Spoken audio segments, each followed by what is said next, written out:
Good afternoon, everybody.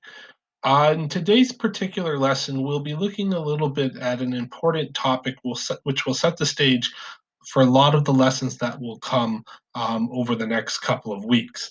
Over the past few weeks since you got back from March break, we've talked a little bit about how governments use fiscal policy in order to guide an economy. In particular, how governments can use their powers of taxation and spending in order to try to make sure that an economy is well managed and hits its goals and targets in terms of things like GDP, unemployment, etc.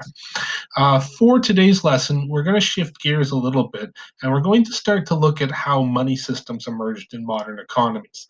The lesson is historical in focus, but it will pave the way for some of our upcoming lessons on banking and monetary policy. And as you're going to see, those are both very critical themes which play a major role in macroeconomic theory. Before you begin, and you may want to pause after I've introduced these, I have three questions for you to consider. These three questions are going to be themes that we will analyze both with today's lesson, which I'm providing in video form, as well as in some of the homework that you'll be receiving both today and tomorrow night. So the first question is as follows: why historically did people start using money? The second question is, in modern times, what are the main purposes of money? Of course, money has become an ubiquitous feature of a modern economy. Why do we have it? Why do we need it? What are some of the core three or four things that we use it for and rely upon it for? And then finally, what characteristics must be in place for money to be effective? Not all money, not all currencies are considered equal in the eyes of investors and citizens within different countries. And so my question there is, what makes us trust money? What makes us believe in money? What makes us want to believe or use money in our day-to-day lives? All right. Well, that being said, I'm going to start to look a little bit at that first question in detail. And if you bear with me, I'm going to go through a little bit of where money came from and how we went from societies 3,000, 4,000 years ago, where money really didn't have any existence. It wasn't even really conceptualized, to our modern economy, where not only is money so prevalent and common, but in fact, it takes many forms beyond sort of just print and coin currency. To start off with, we'll talk a little bit about a land before money. If you want to understand the history of money, it's first important to look back to ancient times. And we're talking going way, way back before even really modern civilization to sort of pre civilization periods. If you think about those early societies, most of the world was living in situations where they lived in small tribes, and they often lived off the ground either by hunting and fishing, gathering, or some other means of traditional sort of managing of resources. When you lived in those particular societies, there wasn't really a lot of need for money, and the reason was obvious. Most people produced most of what they wanted together in groups or units or tribes, and generally speaking, if you were sharing your wealth and you were sharing resources, there wasn't really a lot of need for money because you'd essentially be giving money from one person to another within a group that had collective ownership. And it just wasn't something that people really thought about very much in those earliest years. If you've ever read the story of Robinson Crusoe, it involves an individual who's stranded on a desert island and has to build up, I guess, a new life for himself in this particular foreign place. And again, I mean, if you're Robinson Crusoe and you're on that island, well, you could find all the money in the world that you might want, but it's useless because who would you give it to? Why would you need to give it to anybody? The general purposes for what we have for money today in our modern society would just not exist.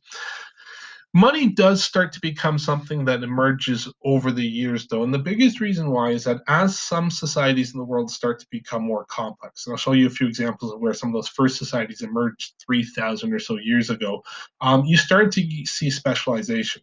Complexity meant that different people would start to do different jobs. And instead of relying everybody to do the most important primary basic thing, which is to create food supply for survival and create shelter and so on and so forth, you got to a point where there was enough of a division of labor where some people, and enough of an efficiency where some people could do those tasks, but other people were freed up to do other kinds of things. They could become tradespeople, they could become people who might provide services like medical care to individuals.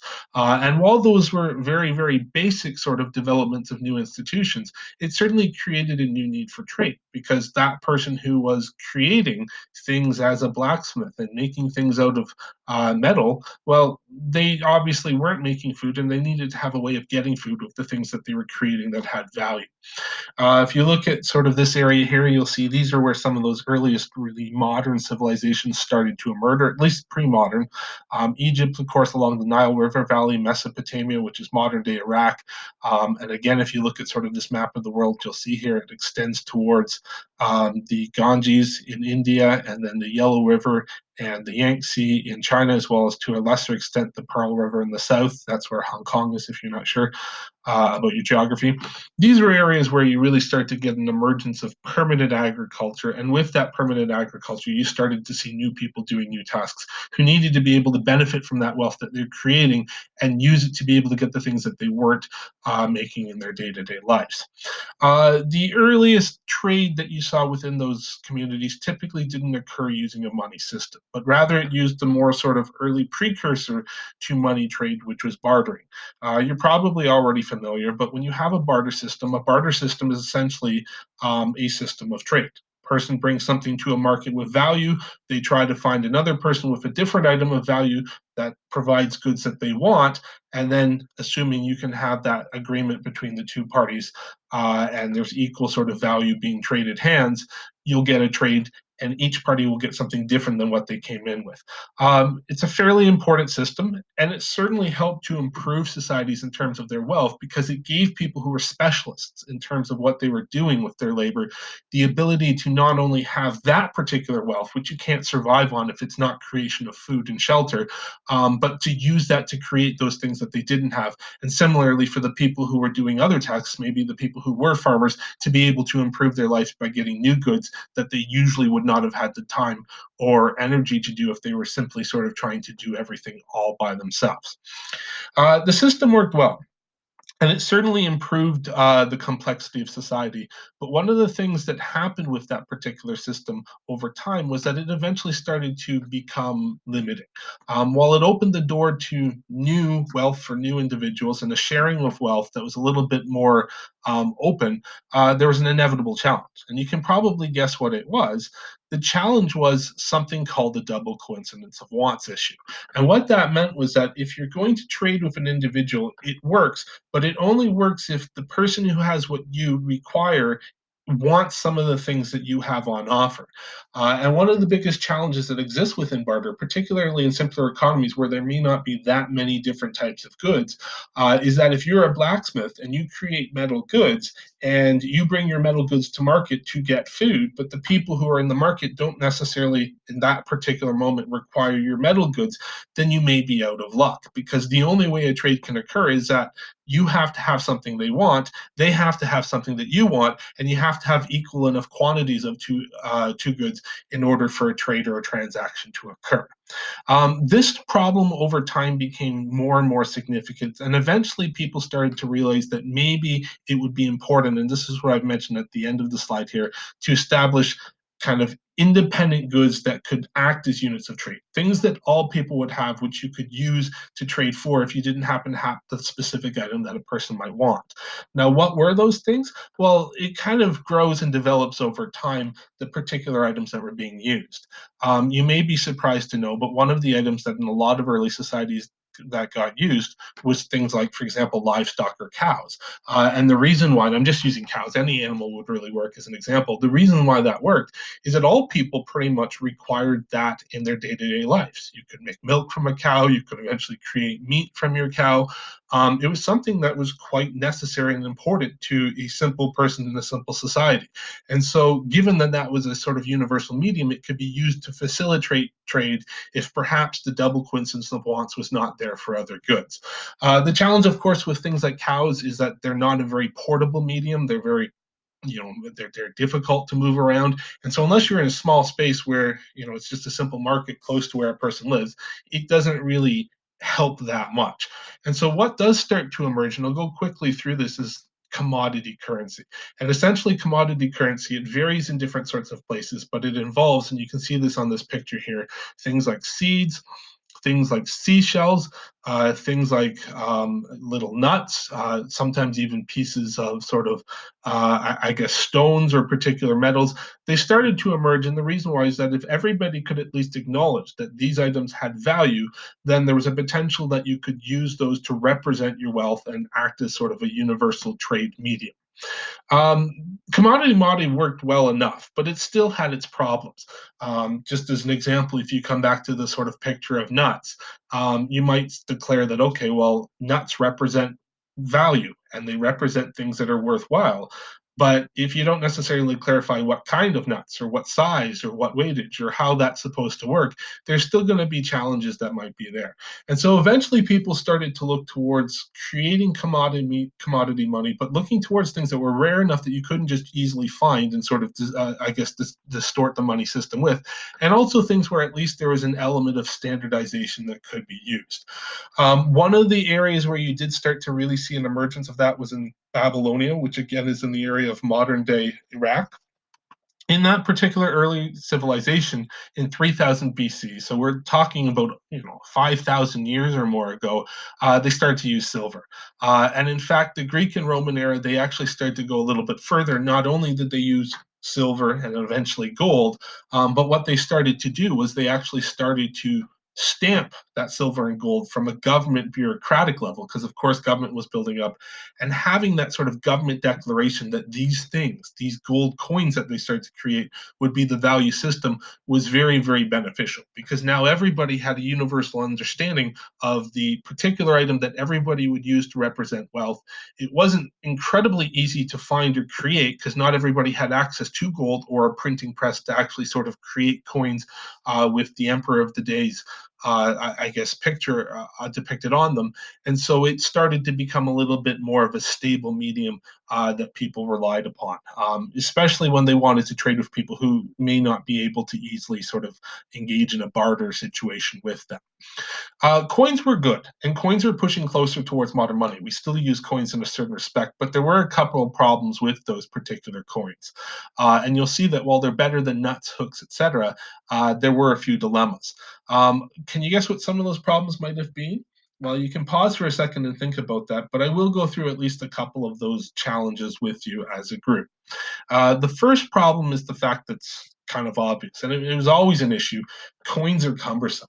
Uh, they're not cumbersome if you don't have a lot of money. They're quite easy to use if you don't have a lot of money. But if you do have a lot of money, trying to carry, buckets and buckets, or I guess it would have ended up being chests and chests of gold coins around, it's fairly difficult. And certainly, if you were let's say, for example, a wealthy merchant in ancient Greece and you wanted to fund some kind of ship voyage to go through the Mediterranean, that would have been a very, very difficult thing to do just with coinage, because, of course, you'd have to have these huge amounts with you. Now, people did it, but obviously it created physical limitations. The second issue, and you've probably already imagined this, is that even if you could move the coins around easily, which people did, you had a risk, because a wealthy person with lots of coins is essentially in an era before police and really modern, I guess, criminal justice systems that worked really effectively. They're open to a lot of potential for robbery. And in fact, one of the biggest dangers with just having a coinage system and no other sort of tools for how to manage money was that you really needed almost a security system to go around you, or people or individuals to provide security if you're wealthy, because otherwise the risk of robbery was so significant. The final problem with coinage, and this was a problem that really existed for a long time, was that coin clipping was actually fairly common. Early coinage was valuable largely because it was made of precious metals, gold and silver being the primary ones. Gold and silver are valuable in of themselves, and what would often happen is that people who had gold coins or silver coins of a set weight would sometimes cheat a little bit, and you can see this here. They'd actually cut little bits off of them. That's called coin clipping, and then they would eventually collect all of that and melt it down and create wealth without necessarily losing the base value of the coin which they maintained. When you find a lot of old Roman and Greek coins, and they're out there, if you talk to coin collectors, you can see that sort of thing happening. They often have these little clips within them, and the reason is that that coin clipping was just such a prevalent practice. It's not weathering; it's actually intentionally done. And so, with all of those factors, you start to get a push towards maybe not just using coinage, but having a system in place to provide more security and more transportability. Um, the fact that coins were hard to trade, it led people starting to look towards solutions. One of the solutions that people had, and it actually might surprise you, is that a lot of merchants looked towards what was considered to be the safest, least risky place to put your money in the Middle Ages, especially in Europe, and that was the church. The reason the church was a sort of safe place, well, twofold. First and foremost, to rob a church that had money would not only be to be committing a crime of the state, but also to be committing a crime against God. It's a horrific offense for a person who's religious, and most people in that particular were. And so the idea of putting your money in a church was considered safe because while robberies did occur, there was a lot more of a hesitation towards that among criminals than there would have been in just another location. The other benefit to the church was the fact that the churches were actually some of the places that had the best knowledge in terms of just information sharing and the ability to read and keep records. People who are monks and people who lived at churches or in monasteries, they're actually some of the most educated people in Europe. And so their ability to actually manage money and do bookkeeping, sort of modern day accounting, it was actually already fairly well developed. And what would happen when people would put those coins in the bank, and here you can start to see an important idea emerge, is that you would give those coins to the monks or the people in the church. They would give you a paper receipt, and essentially now you would have access to your money, but the paper receipt that they gave you would represent your money as well. You didn't have to carry the coins around, you just had to have this receipt, which would give you access to your money upon command. Do we have similar sorts of things in our economy today? Yes. I mean, if you think about things like, for example, a paper bill, it gives you access to funds, and the government guarantees that those are funds because whatever number of funds is on the bill. This is a little bit different because it's not issued by a government, it's issued by a church. But again, and you can see a picture of this, well, I'll show you one in a little bit. Those paper receipts, they actually in of themselves sometimes start to get traded around, and they start to create the first examples of what would eventually grow into modern paper money. I'm just joking around a little bit with a church piggy bank there, but you can get the idea. Now, when you were looking at those particular receipts, some merchants also started to do those sorts of things. And in fact, in places like Italy by the 13 and 1400s, you started to see some people who realized that while the churches were a good holding place for money, there was actually potentially a role for more secular type organizations or institutions that could also provide that support. What you started to see emerge was what they called at the time goldsmiths. They'll eventually sort of make their way into becoming modern banks. Those would be local, often wealthy individuals with good security. And what they would do is they would offer the same sorts of servants to the people who had a lot of money. They would say, we would store your money. We may be able to transfer money on your behalf. You can rely on us. Our word, and this is a term you often hear today, is as good as gold. And there you can see a little bit of a picture from a Venetian goldsmith, so in the north of Italy. And there as well, you can see, and this is what I was talking about a few slides ago, an example of an early paper note. And it doesn't really look like modern money, but what that essentially says, if you translate the French, is that the bank or Italian, I'm not sure which language, but the bank that is offered that, or the goldsmith, they agreed to give a certain sum of gold on command if it's redeemed. And essentially, the bank would hold on to the money, the individual would have the paper, but they could trade that around to different sorts of people if they wanted to distribute their wealth. This was important, and it's starting to set the stages for how modern money works. But there's actually one new or more important detail that we have to consider here, and that's this. The goldsmiths made money off their growing trade, and more they took over the role from the churches as sort of the guider or controller of money and the holder for wealthy individuals. They started to realize, though, that while there was a fee that came from people putting their money into the bank and they could make money off those fees, having huge reserves of other people's money actually created a temptation to perhaps create more wealth. And you can think about it a little bit, but how might those goldsmiths have seen an opportunity here, what might they have been tempted to do with the money that they were holding on to for other people? To give you a little bit of an idea here, what happened is that the goldsmiths started to realize that they could actually do more than just hold on to that money. They weren't stealing it, but they understood that they could actually probably use it while it was sort of within their reserves. Essentially, what they realized was that not everybody who puts their money in will come all at once to take the cash out. And so they started to, and they didn't give all of it away because that would be a problem. If you had no money and people came for their cash, you wouldn't know what to do. But they started to take a portion of those deposits and they started to use those to do things with. In particular, they would use them to finance investments, to take chances on sort of, I guess, business opportunities that were available. And the idea was that they could use that money that they were giving out in order to create new income, whether it was in terms of interest on loans that they gave to other individuals, whether it was just a return on their investment. The key point was that other people's money that they were keeping secure was being used to create considerable wealth for those banks. Now, did they have to be careful? Well, of course. There was always a risk, and I'm using sort of, I guess, a slightly different term than what you'd hear today of a run on the goldsmith. Today, we talk about a run on the bank.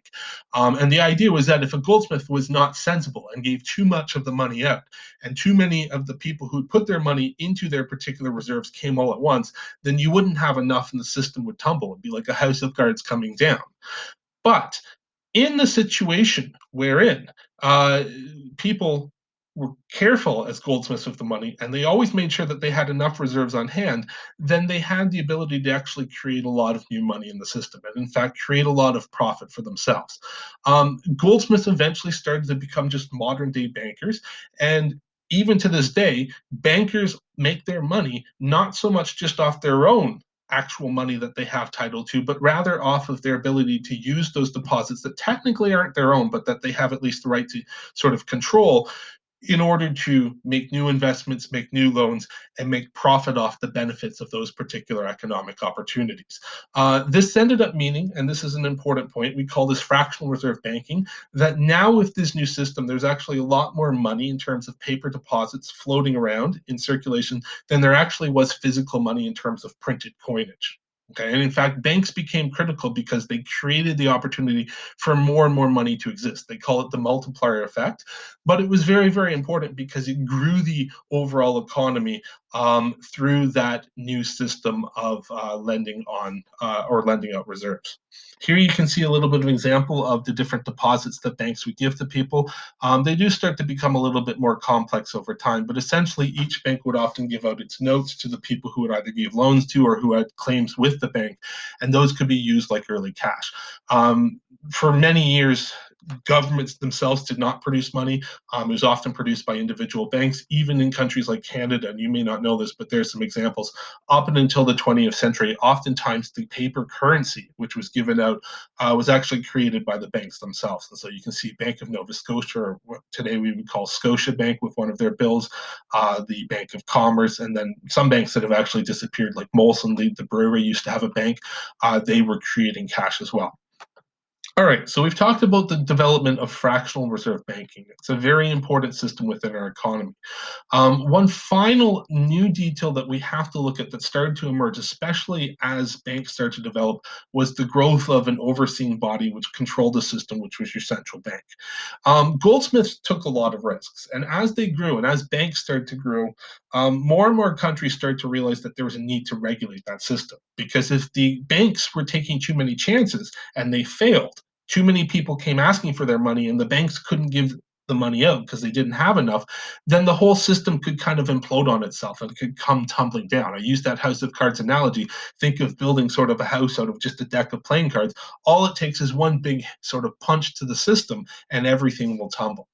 And so what started to happen was that you started to get central banks, and they started to emerge not so much to become profit-making institutions themselves, but rather to represent the interests of the government. They are often run by the governments, and to create a regulatory agency which which would provide banking services to the bank and also provide rules to sort of make sure that other banks were working well. One of the first examples of those was the Bank of England, which emerged to create a lot of regulation in the British banking system. Other banks eventually emerged over time. And in Canada, eventually we got the Bank of Canada, which fulfilled the same sort of purpose. We'll talk about that in a couple of days. These banks did a few key things. They supplied currency, so they created money. And in fact, over time, in most countries, they actually took over the creation of bills from the banks and they gave out whatever bills were necessary to the banks, but they would make the money. Today, your bank bills are created by Bank of Canada, for example. They standardized the money system and they also promised to create a bailout system wherein not only would they set rules to make sure that banks hopefully didn't run out of money, but if there is a situation where a bank ran out, they would act as a lender of last resort, provide funds to a point, provide security to depositors, and make people feel comfortable that that wasn't going to happen. Now, for many years, there was at least the idea that you could turn your money in for gold or silver if you wanted to. And in fact, even with oversight from the Bank of Canada in its earliest years, the Bank of the Bank of England in earliest years, Bank of Canada, you did at least theoretically have that option if you wanted to, and you didn't trust the paper money was there to turn it into a gold sort of, I guess, value or amount of gold if you wanted to. That system did end in the 20th century. And the biggest reason why was that, especially, I'm simplifying a lot here, but especially by the middle of the 20th century and the period after the Great Depression, countries started to realize that having this gold standard where you could theoretically transfer for gold, it was unsustainable in a world where there just wasn't enough gold that was there. And so what started to emerge was what we call fiat money. It's the last part of the lesson.